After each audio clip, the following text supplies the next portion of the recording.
Sou o João Basoli e este é o Cidades de Fato Podcast.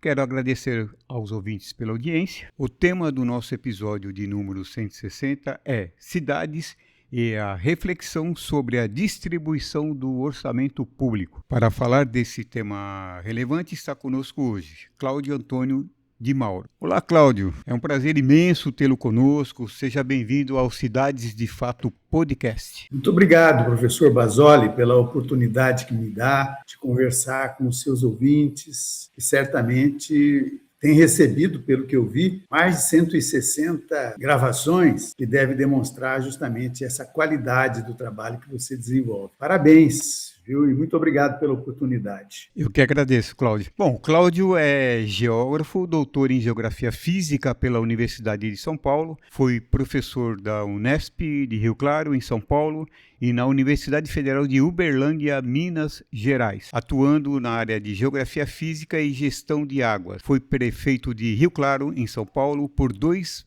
mandatos, 1997 e 2004. Presidiu comitês de bacias hidrográficas e atuou como consultor da Unesco e assessor da Agência Nacional de Águas, a ANA. Atualmente atua como professor associado e pesquisador com foco em questões ambientais, transição ecológica e gestão de recursos hídricos. Bom, gente, hoje vamos falar do chão da rua para tentar decifrar o enigma que define a qualidade de vida em sua cidade. O que é isso? O orçamento municipal. Você já se perguntou por que, apesar da alta carga tributária, o recurso para atender às demandas do município parece sempre ser insuficiente? Temos de entender que o orçamento não é apenas um documento técnico, mas uma arena política singular onde os recursos deveriam ser tratados como um bem comum. O desafio, porém, é o chamado dilema social, quando agentes buscam maximizar o consumo de recursos para os seus próprios projetos e acabam gerando a predação do espaço fiscal de toda a comunidade. No Brasil, além do paradoxo federativo da distribuição do orçamento, temos agora um incômodo das emendas parlamentares que verdadeiramente se servem como algo que tem sequestrado recursos. Vemos os municípios sobreviverem em uma queda de braço permanente por transferências e por emendas, sob o peso de regras que muitas vezes ignoram a realidade local. A gestão urbana tornou-se um labirinto de conflitos distributivos. Afinal, o orçamento é uma peça de ficção ou espelho das nossas prioridades reais? Fique conosco, vamos refletir juntos hoje sobre a relação do orçamento e os dilemas urbanos. Importante, Cláudio, a gente pontuou uma questão que a gente acha bem importante a gente iniciar a nossa conversa, né? Que seria a escala assimétrica fiscal entre município e União, que é drástica no federalismo brasileiro. Pergunto, como as cidades podem financiar serviços essenciais sem se tornarem reféns políticos de transferências voluntárias e convênios federais? Eu gostaria, até pela sua experiência como prefeito em Rio Claro em 2 oportunidades, nos falar um pouco dessa questão. Muito bem, muito boa temática. Eu acho que é um assunto que interessa do ponto de vista municipal, como estadual e como também na federação. Nós estamos enfrentando a questão das emendas parlamentares com uma nítida postura de controle daquilo que interessa para deputados e senadores e afetando a capacidade de organização e de trabalho tanto do Executivo Federal, como acontece também nos estados, e isso também acontece no âmbito dos municípios. Há uma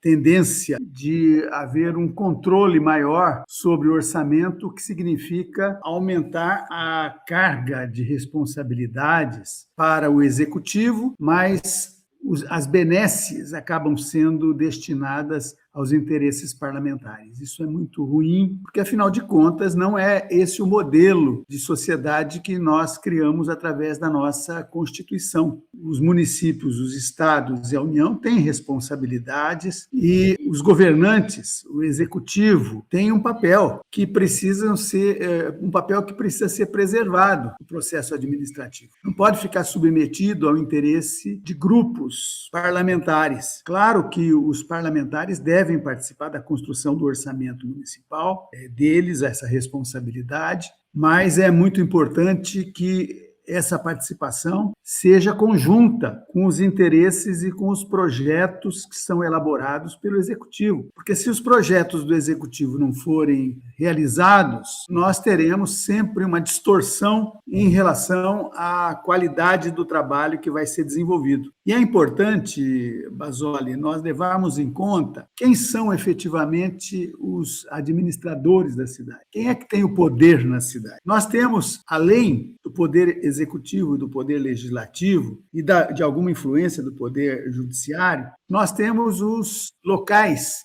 que são responsáveis pela efetiva administração municipal. Por exemplo, quem é que tem peso no processo administrativo local, começando pelos donos das terras? Os donos das terras têm um papel decisivo na definição dos orçamentos do município, como também as estruturas parlamentares que definem qual é a estrutura necessária e possível na gestão da cidade. A gestão da cidade acaba ficando na mão dos proprietários de terra e dos setores imobiliários que trabalham no sentido de definir onde o dinheiro deve ser aplicado. Boa parte do orçamento é canalizado a partir da utilização de interesses dos investidores nas áreas urbanas. Então, as empresas imobiliárias, os responsáveis pelos projetos de urbanização, que normalmente são privados, têm um papel fundamental. E é por isso que cada vez mais nós precisamos ter governos com qualidade administrativa e precisamos que os legislativos tenham sintonia com o poder executivo na construção do seu orçamento. Não pode absolutamente ficar para defender interesses privados. E, infelizmente, não é o que tem acontecido. De maneira geral, enfrentamos com grandes sacrifícios os interesses particulares, privados, principalmente dos setores imobiliários. Esse roteiro tem sido muito comum nos municípios brasileiros. Então, além de você ter no poder legislativo e no âmbito da União, emendas parlamentares que são altamente controladas e engessadas para atender interesses privados e para atender interesses de reeleição de deputados e senadores, nós temos também esse processo que acontece no âmbito dos municípios. Então, há um trabalho, o orçamento é uma peça fundamental, muito importante e que precisa cada vez mais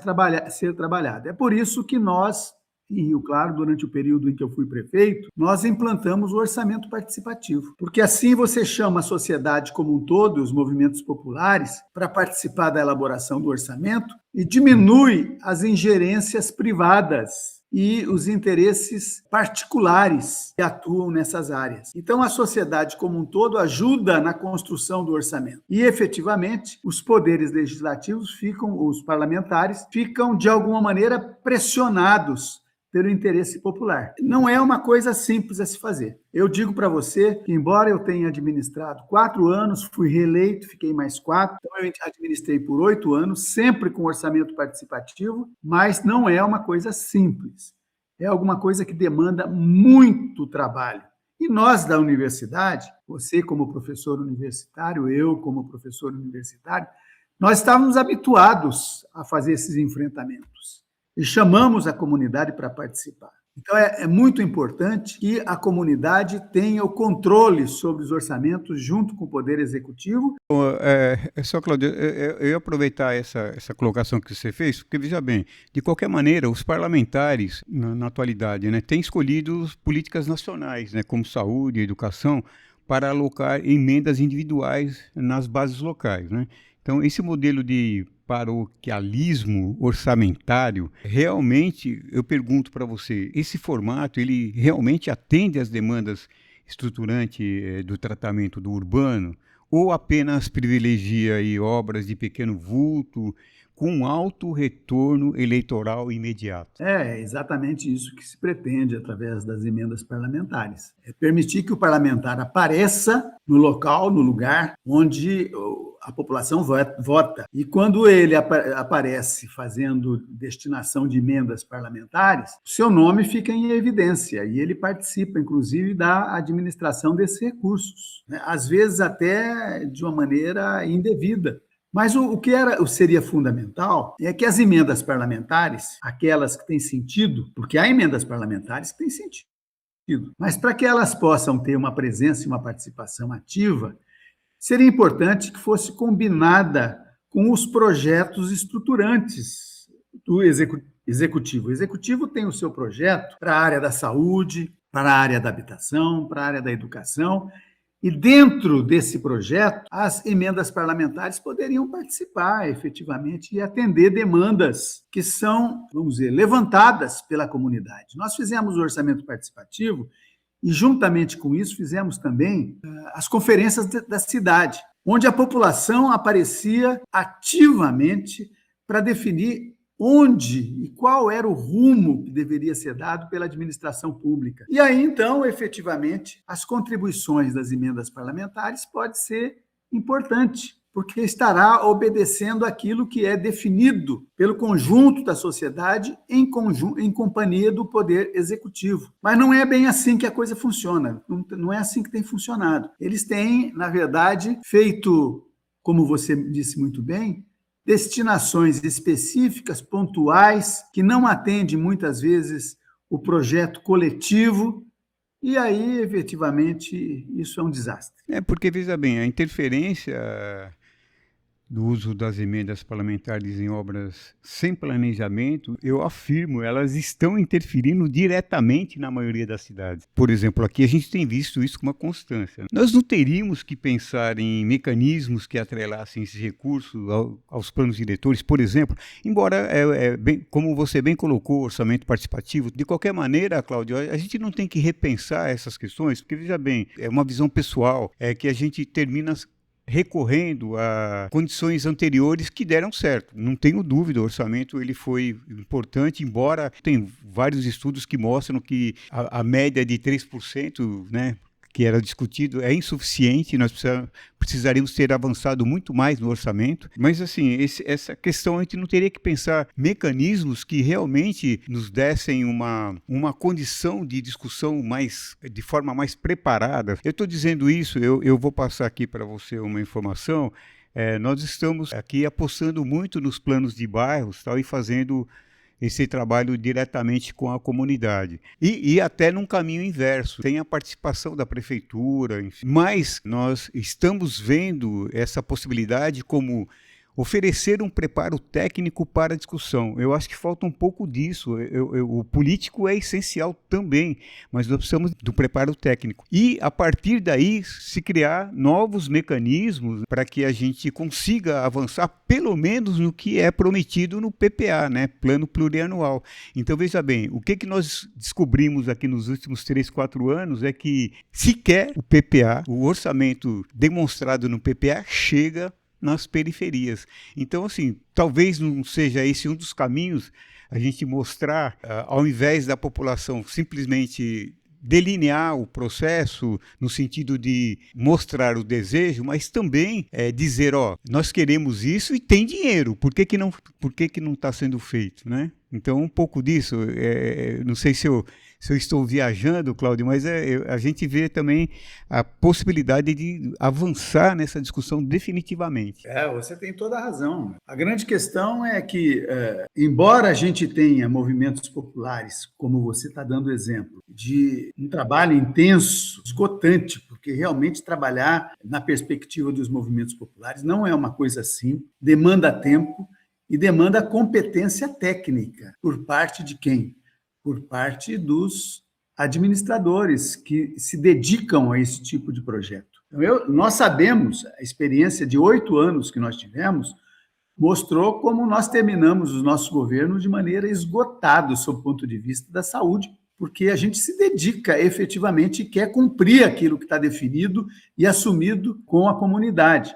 Porque, veja, não adianta nada a comunidade fazer proposta se as propostas que a comunidade faz não são atendidas. E elas têm que estar previstas, evidentemente, no PPA. Tem que ser feito em conjunto. Por isso que a participação dos movimentos populares não pode ser só na montagem da peça final orçamentária. Tem que ser desde o começo, desde o processo de definição do plano plurianual. Ali vão conter as diretrizes que vão caracterizar e definir exatamente qual é o projeto político que está em execução. É um projeto político e, como você disse, também técnico. Precisa ter gente técnica trabalhando nisso, mas não pode ser apenas técnica. Tem que ter técnica, tem que ter uma visão política e tem que ter o compromisso, né, de construção de um projeto coletivo. Qual é o projeto coletivo que está em processo de discussão? De fato, a comunidade está participando a partir das bases, ativamente.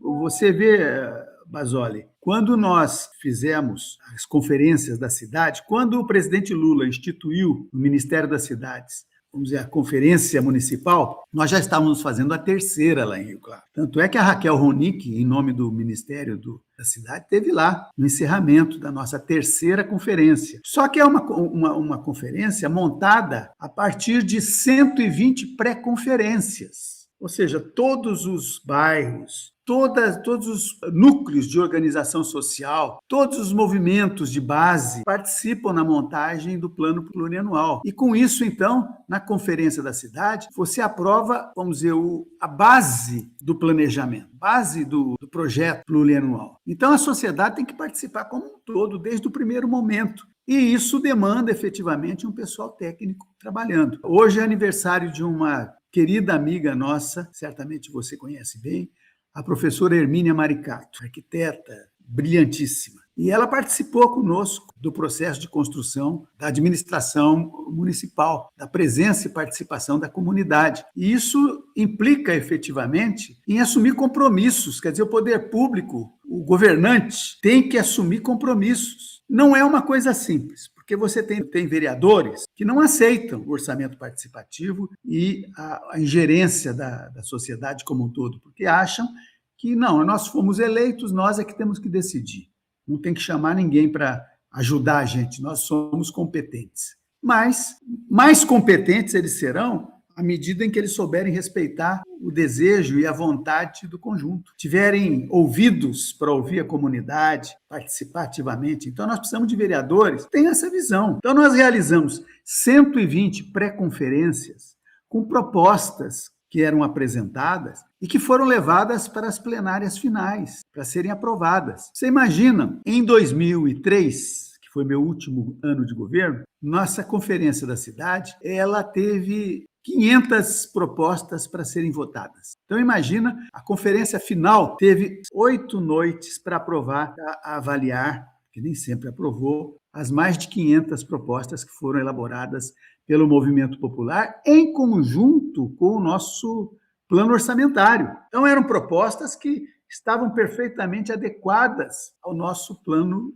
plurianual. E aí a Raquel Ronick esteve conosco para estabelecer essa discussão no âmbito da conferência de encerramento e nós tivemos a possibilidade de aprovar um conjunto de ações que passaram, essas ações passaram a ser aplicadas durante o período em que eu fui prefeito. Só que nem sempre as coisas acontecem depois na continuidade. Os próximos governos que vieram não tinham a mesma postura política de valorização dos movimentos populares, da participação da comunidade através do orçamento participativo, da conferência da cidade, porque você, além de ter as conferências temáticas, Conferência Municipal da Saúde, que tem o planejamento da área da saúde, com base no orçamento, plano plurianual. Tem a participação e a conferência da segurança pública, porque esse é um tema que nós, especialmente, que temos uma postura democrática, participativa, portanto, uma visão de esquerda, nós não podemos negligenciar sobre o convite e a presença e o debate sobre a questão da segurança pública.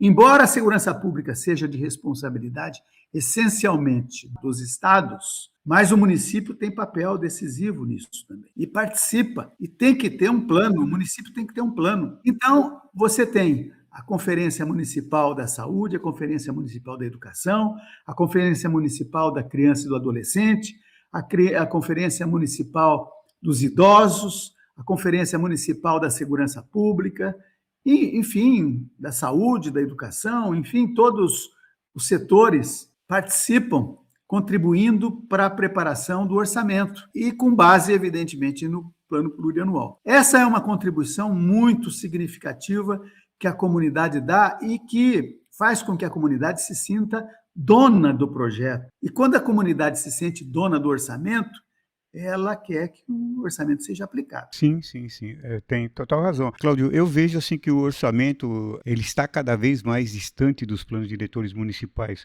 Eles terminaram nunca sendo atrelados, embora esse atrelamento exista na legislação, mas na prática ele não encontra na maioria dos municípios brasileiros, né? E isso tanto nas questões relacionadas à infraestrutura da cidade, como nos investimentos, né, em políticas públicas. Eu até vou retomar, né? Por outro lado, eu vejo os planos de bairro como algo mais orgânico e factível, inclusive. Nós, inclusive, entendemos que nós temos também que qualificar a população. Nós lançamos aqui no mês de março um curso online chamado Agentes Populares em Planos de Bairros. Esse curso é gratuito e aberto. Qualquer um que queira entrar lá, entra e faz o curso. É um curso, a gente colocou um curso de 40 horas tal, e que a pessoa faz de acordo com a condição dela, até de tempo. E o que acontece? Esse curso ele mostra como elaborar um plano de bairro e mostra qual é o exercício que a pessoa tem que fazer para que ele consiga chegar junto com a comunidade a um plano de bairro. Então, esses são os pontos que a gente entende que são necessários, né?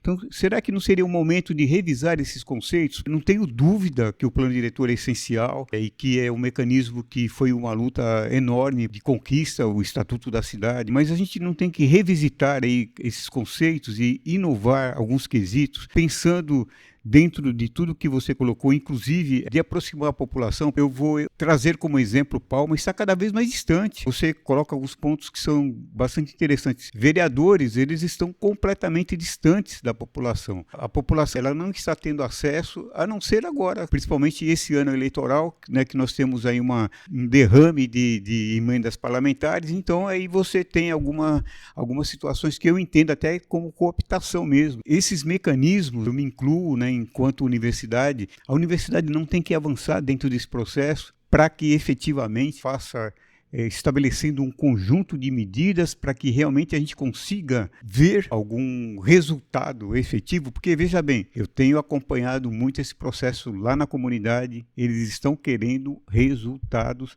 e nem o poder público, nem a universidade, ninguém está conseguindo dar esses resultados para a comunidade. E na verdade a comunidade, à medida em que ela participa, opina e entende do plano diretor, ela compreende que o município e a própria universidade não têm competência financeira para a execução do plano diretor. O plano diretor é um plano para ser construído coletivamente. Por exemplo, a questão do Estatuto da Cidade. Boa parte dos municípios já pegaram os componentes do Estatuto da Cidade e colocaram no plano, só que sem definição clara de como isso vai ser utilizado, como isso vai ser aplicado. E aí, então, não conseguem colocar em prática o Estatuto da Cidade. O Estatuto da Cidade, ele é extraordinário, é de uma extraordinária capacidade de contribuir para que a gestão do município tenha qualidade. Os componentes do Estatuto da Cidade, cada um dos seus itens, tem um papel decisivo para a qualidade de vida no lugar. E a comunidade, então, como você disse, eu quero cumprimentar pela iniciativa de vocês, aí da universidade, em conjunto, possivelmente, com a Prefeitura de Palmas, trabalhando na preparação das bases, para que as pessoas tenham uma presença e uma participação no processo de discussão com qualidade, com conhecimento, né? Não é o achismo.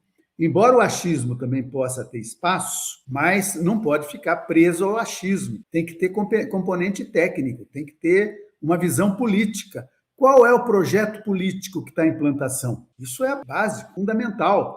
O processo político tem que estar explícito e claro, construído em conjunto com a comunidade.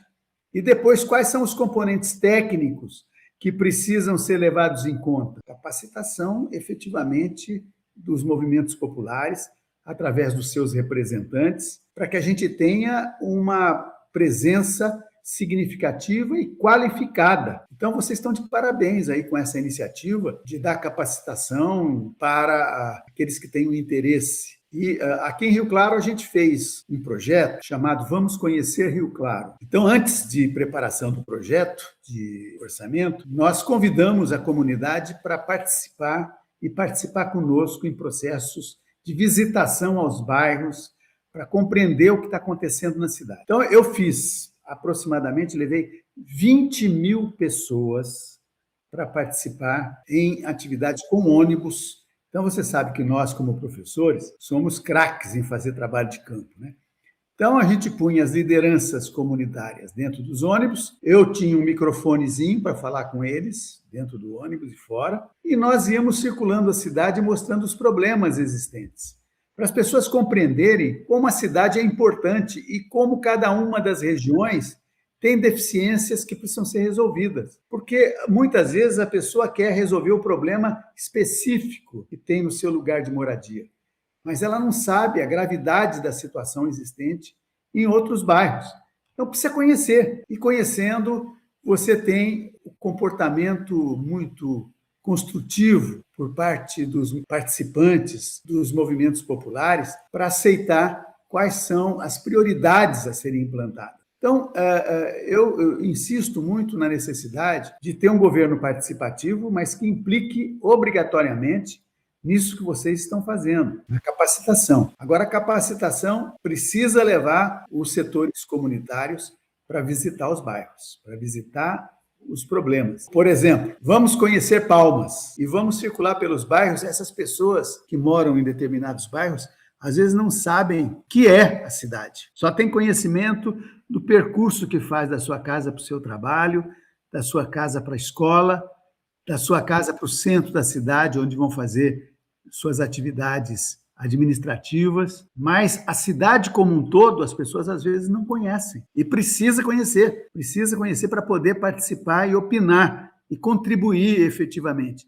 Aí a prefeitura pode ajudar perfeitamente, colocar um ônibus à disposição desse projeto de vocês, e vocês podem convidar as lideranças para fazer um percurso pela cidade em que vocês têm a oportunidade de mostrar a realidade da cidade. Isso nós fizemos, efetivamente, com a ajuda do movimento popular. Nós temos aqui em Rio Claro 38 grupos de terceira idade. Todos esses grupos de terceira idade fizeram Vamos Conhecer Rio Claro. Foram conosco conhecer o que está acontecendo em cada um dos bairros. Tem os centros administrativos que precisam ter função. Enfim, é isso aí. A mudança de objetivos e de procedimentos tem um papel decisivo na construção de um processo democrático e participativo. É nisso que eu acredito, viu, Basoli? É nisso que eu fundamentei meus 8 anos de governo, e talvez por isso eu tenha sido reeleito. Então, Cláudio, eu acho assim que nós discutíamos planejamento, participação, mas desatrelado de orçamento. Foi o que você até colocou anteriormente, né? O que a população deseja, em grande parte dos municípios brasileiros, isto ficava só no desejo. Nós temos feito aí a discussão do orçamento e identificamos situações bastante interessantes nesse sentido. E aí nós mostramos isso já em 2 trabalhos. Um deles o ano passado, 2025, nós publicamos um livro eletrônico que mostra um pouco desse trabalho, mas voltado para Palmas, né? Então, digamos assim, exemplificando, o orçamento tem 5 milhões para educação, chegou só 500 mil lá no bairro, né? Então a gente tentou identificar, nós precisamos construir novas salas de aula para, né, desafogar os espaços que estão sobrecarregados. E por que desses 5 milhões só chegou 500 mil? E aí a gente vai descobrir que é uma preferência de investimento nas regiões centrais. Eu acho que é até bem óbvio, a gente, né, quem estuda a cidade consegue detectar isso facilmente. Então, assim, é importante que se atrele a discussão ao orçamento também, porque para a população poder entender que muitas vezes tem o orçamento, mas é utilizado de uma outra maneira, né? E que, na verdade, se houvesse uma pressão popular, se não chegar ao valor total, pelo menos alguma coisa a mais. O que você acha aí dessa relação, e até pelo trabalho que você colocou aí anteriormente, de que nós precisaríamos, né, avançar nesse sentido, atrelar, trazer para dentro do plano diretor mais orçamento e também depois em todos os sentidos, né? Tanto na qualificação como nas discussões em bairros, a gente discutir, trazer para essa discussão o orçamento também. O que você acha aí dessa relação? Porque senão a gente fica também nessa questão, né? Desejo que não são realizados. Olha, então, o primeiro item a ser tratado nesses cursos é a composição orçamentária. Qual é a composição orçamentária? Qual é a previsão de arrecadação que o município tem? Quanto é de transferência do Poder Executivo Federal e do Poder Executivo Estadual? Quanto é que é obrigatório? E quais são as despesas obrigatórias que o município tem em cada tópico? Se você pega a educação, por exemplo, você tem um percentual obrigatório de aplicação. A área da saúde tem um percentual obrigatório de aplicação. A questão do salário do funcionalismo, o gasto com o pessoal, tem um limite estabelecido na Constituição e que é acompanhado pelo Tribunal de Contas dos estados. Então, tem limites. Quais são esses limites? Qual é a destinação orçamentária obrigatória e mínima para cumprir apenas aquilo que é estabelecido pela norma legal? Então, isso tem que estar explicado, tem que estar claro. Olha, tantos por cento do orçamento destinado à educação tem que ser aplicado em determinadas providências, que são estas. E aí elencar. A mesma coisa na área da saúde. É SUS, o Sistema Único de Saúde, quanto é que o município pode aplicar de recursos seus, orçamentários, além daquilo que está estabelecido, que é obrigatório, e que o município tem que destinar, porque a saúde é compartilhada entre União, estados e municípios. Tem percentuais obrigatórios de destinação. Então, tudo isso tem que estar muito claro, porque muitas vezes, por exemplo, você colocou essa questão da educação em Palmas, que tinha destinação de 5 milhões e gastou 500 mil. Quanto era o obrigatório? Em que itens esse obrigatório era previsto? Foi gasto isso? Porque se não foi gasto aquilo que é obrigatório, o administrador público está sujeito a uma ação por improbidade administrativa. Ele tem que gastar obrigatoriamente aquele percentual em educação infantil, educação elementar, no ensino elementar. Tudo isso tem que estar destinado, tem que estar previsto na peça orçamentária. E o município que não aplicar, o seu gestor está sujeito à improbidade administrativa, a perder mandato. E perde mandato mesmo, viu? Não é um nem dois casos. Quanto é destinado à merenda escolar? Qual é o percentual que é destinado à merenda escolar?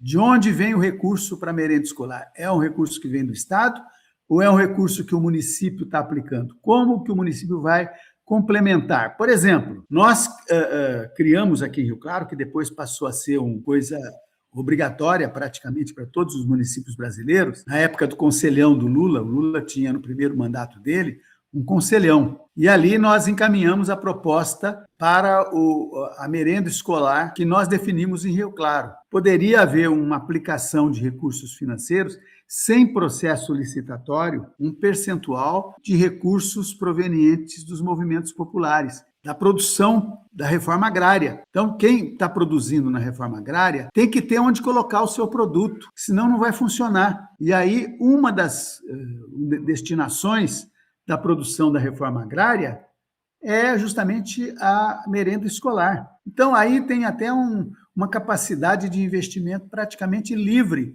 em relação à questão financeira, o percentual. Então, esses são componentes que as pessoas precisam entender como é que se prepara o orçamento. Quais são os itens que são obrigatórios, quais aqueles que são definidos pelo próprio município, prioritários na aplicação do recurso público. Então, no meu entendimento, essa preparação, como você, Vasori, coloca muito bem, precisa haver treinamento, não apenas dos movimentos populares, mas também dos componentes na preparação do orçamento municipal que estão na estrutura de governo. Porque a estrutura de governo municipal, muitas vezes, prepara o orçamento em cima do joelho, ou seja, tem lá o prefeito, o secretário de Assuntos da Fazenda, econômicos. Então, eles preparam lá um orçamento que é fictício, que só é compreensível por eles. Então, isso tudo tem que ser construído de maneira coletiva e definir quais são os percentuais que podem e quais são aqueles que devem ser aplicados em cada um dos itens da peça orçamentária. Então, você tem o plano plurianual, depois você tem o plano orçamentário. E o plano orçamentário tem que estar sintonizado com o plurianual e tem que ter a definição dos percentuais de aplicação obrigatória, para definir depois o que é de recurso que sobra para fazer outros tipos de aplicações. Porque, por exemplo, aquilo que é de destinação obrigatória para a educação, que define, então, o que é educação infantil, o que é ensino fundamental, tem que estabelecer justamente esses percentuais, não significa que aquele percentual deve ser aplicado da maneira como o poder público municipal quer, mas o movimento popular pode participar, sim, dessa discussão e ajudar a construir um orçamento que defina qual é o percentual que vai ser destinado a cada uma das atividades do ensino elementar, da educação fundamental. Porque isso é possível, dentro daquele orçamento, fazer a destinação do recurso. Quanto que vai para a escola, quanto que vai para o pagamento de salário e assim por diante. Quer dizer, então é possível ter uma contribuição significativa do movimento popular na preparação do orçamento, mesmo naqueles itens que são engessados. Qual é o percentual obrigatório por lei para a educação?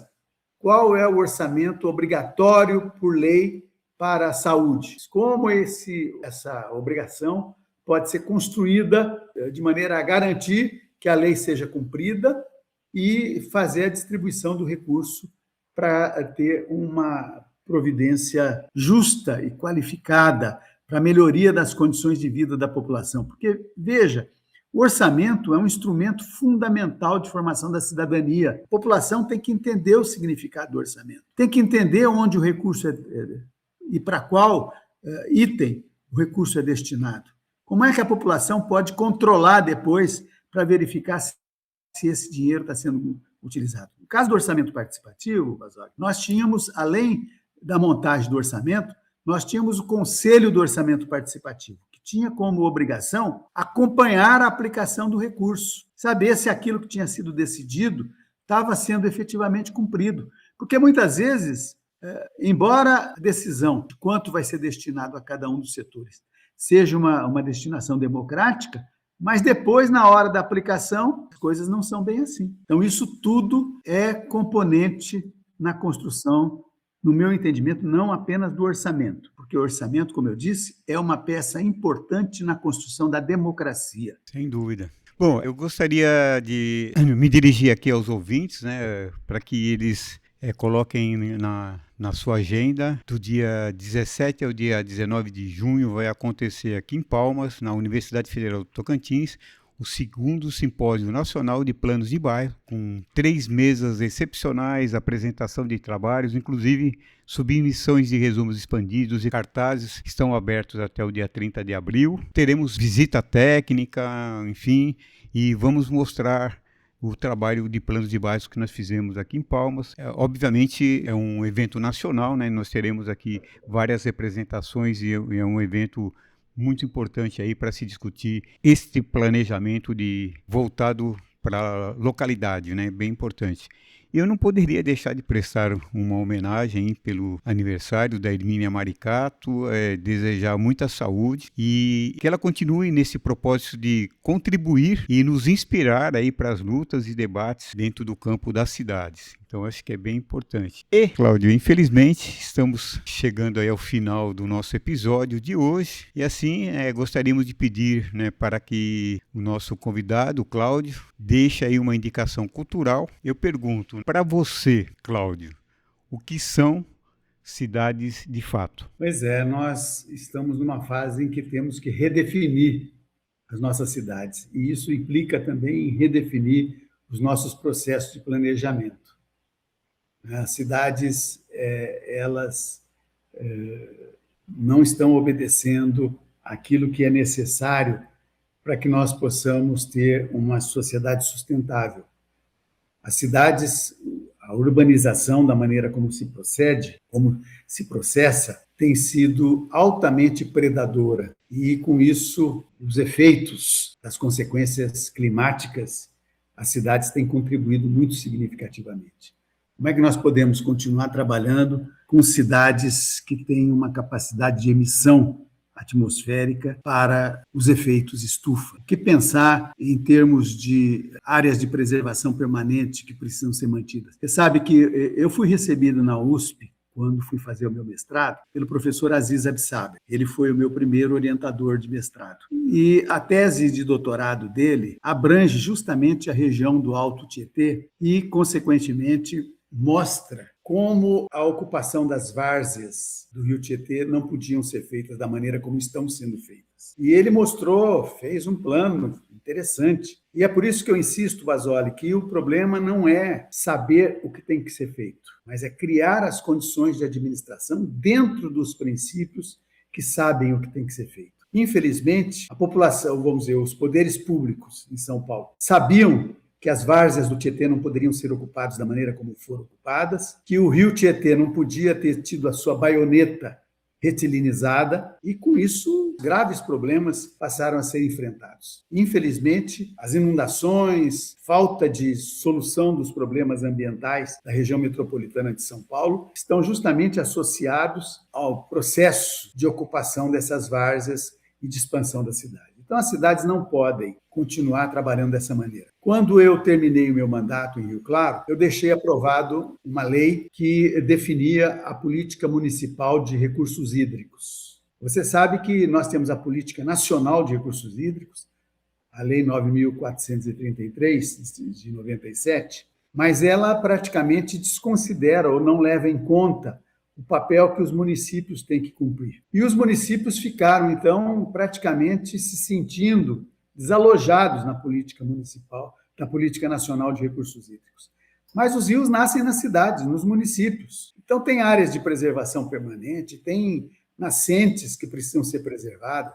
Agora está se falando aí nos municípios que são esponja. Mas se nós tivéssemos trabalhado as nossas bacias hidrográficas de uma maneira que preservasse as áreas de preservação permanente, as cabeceiras dos nossos rios, nós estaríamos fazendo a política de esponja das áreas urbanizadas. E não demos essa atenção. No meu caso específico, nós conseguimos uma aprovação da lei, a lei foi aprovada pela Câmara, eu promulguei, só que depois vieram governos da extrema-direita, em Rio Claro, que conseguiram revogar, inclusive, a nossa lei, que foi uma lei dificílima de ser aprovada por causa das exigências. Tinha uma equipe de planejamento na prefeitura que tinha diálogo e, consequentemente, estabelecia as normas de utilização de cada um dos territórios do município, a construção do território a partir dos seus níveis de utilização. E aí, então, esse é um problema. Eu vejo que as cidades precisam efetivamente ter uma presença e uma participação na área de recursos hídricos, precisa ter uma presença e uma participação, tem que reduzir a quantidade de emissão de carbono no que diz respeito aos transportes urbanos. As áreas urbanas precisam ser planejadas de maneira que emitam menos, tanto através de ônibus, de caminhões, de automóveis, porque isso é um problema gravíssimo que nós temos. E, enfim, há muito o que fazer pelas nossas cidades, mas tem que ter plano. Eu vou destinar a você, Basoli, a política municipal de recursos hídricos que nós preparamos para Rio Claro, que foi aprovada, e vocês podem analisar para verificar se ela é compatível com os interesses de Palmas. Se interessa para Palmas montar uma política municipal de recursos hídricos e, consequentemente, ter uma cidade com característica de sustentabilidade. Sustentabilidade não pode ser financeira e econômica. Tem que ter um caráter ambiental, cultural, político. Então, é muito mais do que sustentabilidade econômica. Então, um abraço para você. Muito obrigado por esta oportunidade de falar com seus ouvintes. Eu espero ter sido claro e ter contribuído para as reflexões que vocês estão fazendo. Quero agradecer a todos que contribuíram e contribuem, né, para esse projeto que já se mantém no seu 6º ano de atividade. Agradecemos ao nosso convidado, agradecemos especialmente aos nossos ouvintes, né, e espero que tenham gostado da nossa conversa de hoje e até o nosso próximo episódio. Tchau a todos.